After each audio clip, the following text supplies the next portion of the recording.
Oi, meu nome é Felipe e seja bem-vindo.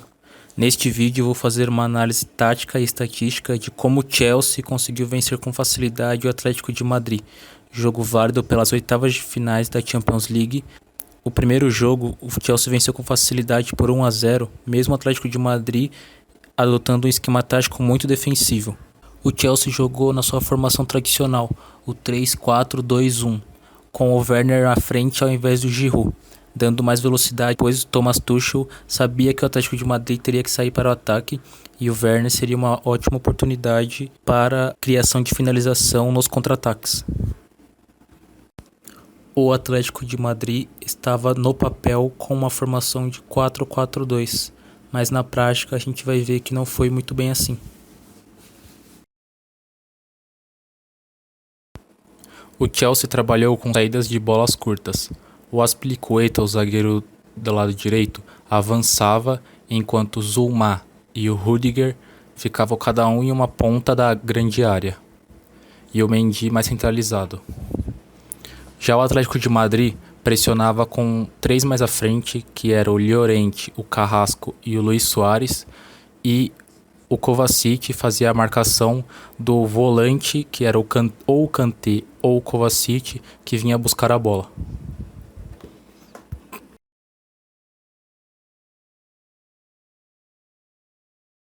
O Chelsea, de maneira geral, conseguia trocar passes na defesa para tentar furar a marcação individual do Atlético de Madrid. Isso por falhas de marcação, como o Suárez, que às vezes ia marcar o goleiro, e sobrava liberdade para os zagueiros trocarem passes.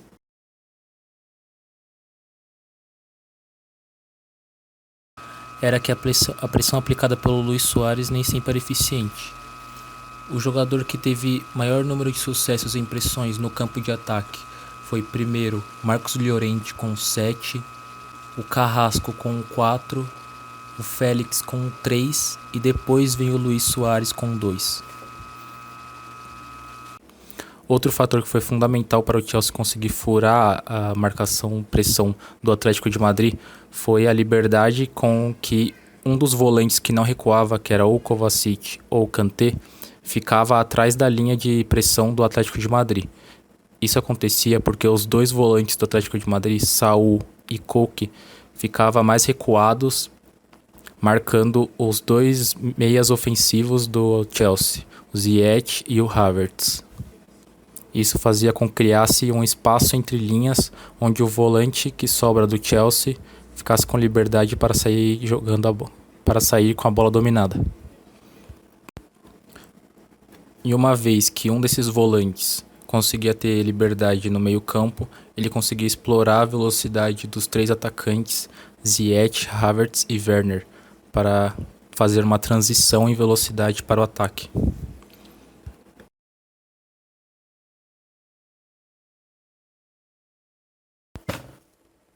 Quando o Chelsea tinha a bola no campo de ataque, o Atlético de Madrid adotava um esquema tático no 4-2-3-1, com o meio-campo sem amplitude e muito compacto, onde ele deslizava para a esquerda e para a direita, dependendo aonde era a criação de jogada do Chelsea.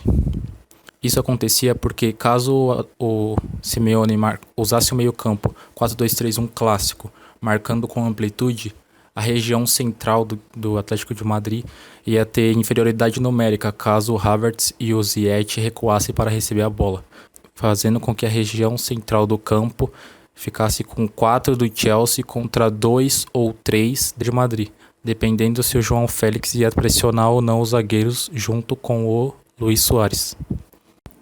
Um fator determinante para a criação de jogadas do Chelsea foi a liberdade do Havertz e do Ziyech em transitar entre as linhas do Atlético de Madrid,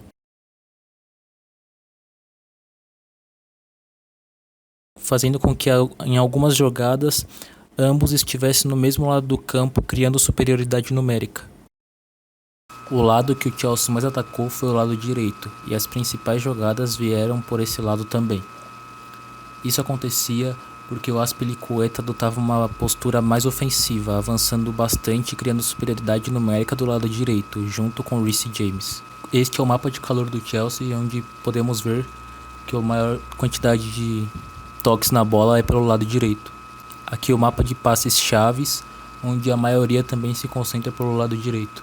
Uma jogada muito explorada pelo Chelsea pelo lado direito era o avanço do Azpilicueta, causando confusão na marcação, e a infiltração do Reece James nas costas do lateral esquerdo Renan Lodge, do Atlético de Madrid.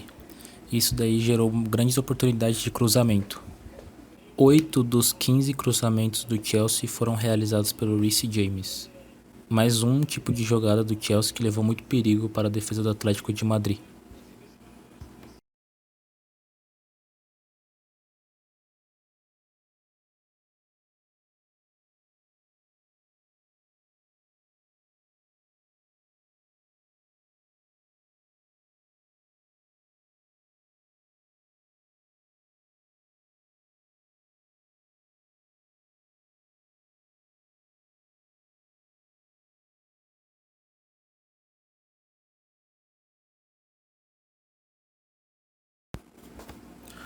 O Atlético de Madrid fazia uma saída de jogo num 4-2-3-1. Porém, o João Félix ele se aproximava da linha de defesa para procurar opções de passes para ajudar a melhorar a saída de bola do Atlético de Madrid. O Atlético de Madrid tinha muita dificuldade na saída de bola devido à pressão exercida pelo time do Chelsea. Se o Atlético de Madrid, por exemplo, saísse pela direita, os três mais avançados, Havertz, Ziyech, Werner, somado com o ala esquerdo Marcos Alonso junto com o meia esquerda Kovacic, todos se aproximavam da região por onde estava a bola para pressioná-la. Porém, caso o Atlético de Madrid mesmo assim conseguisse ter êxito e conseguisse rodar a bola e criar liberdade para avançar em campo, o Atlético de Madrid ainda encontrava dificuldades para superar a marcação pressão exercida pelo meio campo, com Kanté, Kovacic, Reece James e Azpilicueta.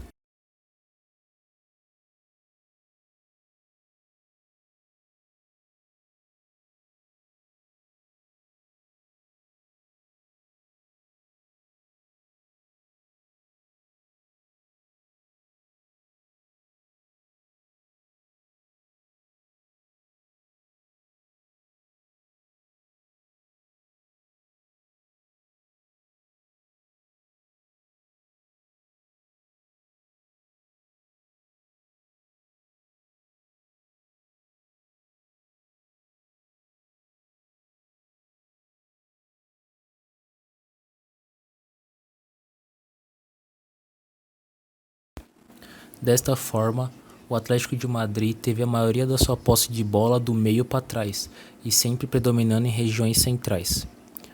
Porém, decidindo jogar mais pela região central, encontrou muitas dificuldades para furar a marcação-pressão do Chelsea ou para furar o bloco baixo do Chelsea, às vezes adotado quando necessário.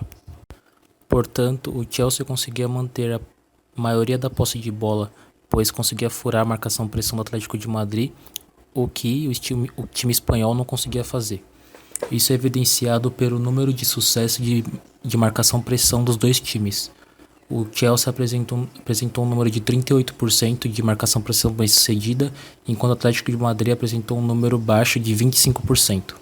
Jogadores chaves para a marcação-pressão do Chelsea foram Kovacic e Ziyech, ambos liderando a marcação-pressão no setor de ataque do time do Chelsea e no setor de meio-campo. E desta forma, o Chelsea conseguiu criar muito mais chances de gols. O Chelsea teve 16 chutes ao gol contra 10 do Atlético de Madrid, tendo 3 grandes chances de fazer gols contra 0 do Atlético de Madrid, 6 contra-ataques a 0, e o Chelsea apresentou um número de expected goal de 1.7 contra 0.6 Atlético de Madrid. Vitória merecida do Chelsea, que segue embalado sob a direção do Thomas Tuchel. Já são 13 jogos e nesses 13 últimos jogos sofreu apenas 2 gols. Muito obrigado, você viu, e até a próxima.